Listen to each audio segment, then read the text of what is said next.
voilà, comme c'est des négociations, donc les subventions, comme j'ai dit, pour qu'ils puissent participer au développement durable de la pêche, on peut l'encadrer. Par exemple, si je prends le cas de la pêche artisanale au Sénégal, où il y a la détaxe sur le carburant qui devrait permettre aux Sénégalais de pouvoir accéder aux produits de la pêche, c'est une excellente chose. Mais quand même, détaxer le carburant pour qu'on puisse le prendre et que ces mêmes produits vont partir pour l'exploitation, est-ce que nous, on ne doit pas se poser la question de comprendre ou de savoir est-ce qu'on n'est pas en train de subventionner des consommateurs étrangers? C'est des cas qui existent. Mais bien sûr, parce qu'aujourd'hui au Sénégal, on nous dit que les exportations, c'est 240 milliards. Si c'est 240 milliards et qu'il y a des industries qui sont à terre, forcément, la pêche artisanale va leur vendre leurs produits. Et ces produits qui sont vendus au niveau de ces unités qui servent à partir à l'exportation, posons-nous la question, est-ce que la détaxe, la subvention, c'était pour le consommateur sénégalais ou le consommateur étranger?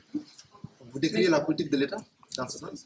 Je n'ai jamais décrié la politique de l'État. J'ai dit tout simplement ce qui se passe. C'est des problèmes de gouvernance. À mon avis, l'État sénégalais n'a pas comme option de subventionner des consommateurs étrangers.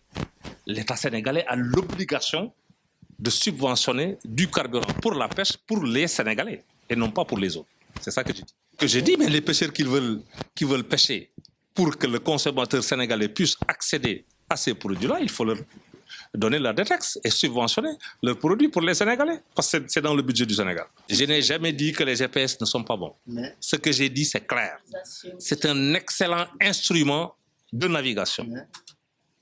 Mais c'est son utilisation qui pose problème. Et aujourd'hui, nous tous, nous avons la responsabilité de demander aux pêcheurs de l'utiliser d'une manière efficiente. Comment ils l'utilisent?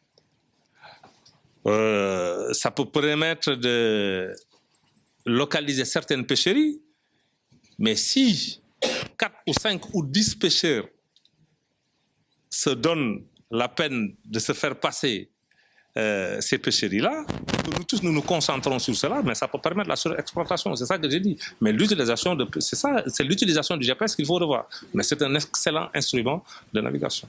Pour le moment, on n'a pas encore dit supprimer certaines subventions. Mais revoir si vous voulez, mais ça, quand même, les pêcheurs, c'est des citoyens.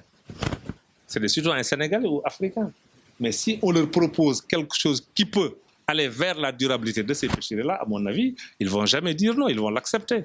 Mais aujourd'hui, il faudrait ouvrir ces concertations-là, donner de beaucoup plus d'informations à l'ensemble des acteurs et des parties prenantes pour qu'ils puissent comprendre quel est l'enjeu de ces subventions et leur impact dans notre pêcherie. En ce moment, à mon avis, il n'y aura plus de problème. Le problème est simple. Si on reboise, couper pour en faire des pirogues et qu'il y a des possibilités de faire des pirogues en fibre de verre, à mon avis, non seulement ça nous permettra de préserver l'environnement, et ces pirogues-là, elles sont non seulement submersibles, et puis leur durée de vie, elle est longue.